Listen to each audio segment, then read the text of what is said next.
Ara que tenim aquí la indeterminació del tipus infinit entre infinit, que és la primera que vam estudiar a classe.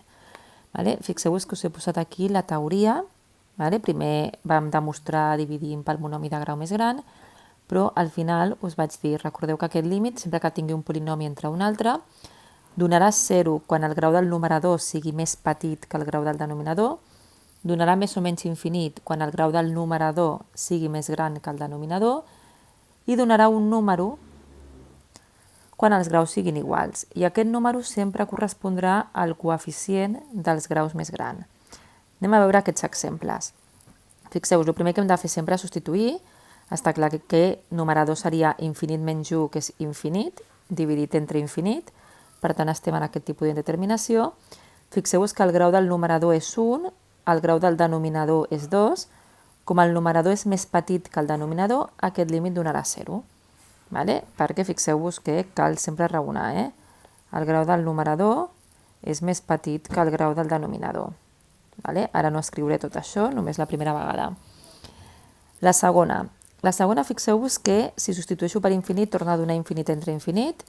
Fixeu-vos que són de grau 1, tant el numerador com el denominador, i per tant em queda un número que correspon amb els coeficients de grau més gran. Per tant serà 4 i aquí tinc un 5. Per tant serà 4 partit entre 5. Aquí hauríeu d'explicar, a l'examen tenen el mateix grau i agafem els coeficients de grau més gran. El de baix. El de baix, el tercer, fixeu-vos que també és infinit entre infinit. El grau del numerador és 2, el grau del denominador és 1, per tant és més gran el numerador, i per tant el resultat serà més o menys infinit. De què depèn? Fixeu-vos, si jo tinc un número molt gran i positiu, aquí el numerador serà positiu.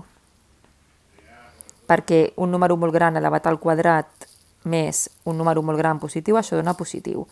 Però el denominador, com tinc un menys, fixeu-vos que donarà negatiu. I per tant, el resultat d'aquest límit serà menys infinit.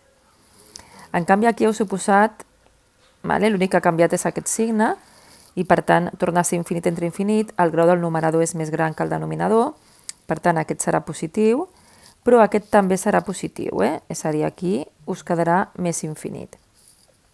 Ja us he posat aquest límit que no té res a veure, però ho poso perquè moltes vegades a l'examen, quan veieu un polinomi, aneu directament a aplicar aquesta regla. I aquesta regla només és quan x tendeix a infinit i em dona infinit entre infinit.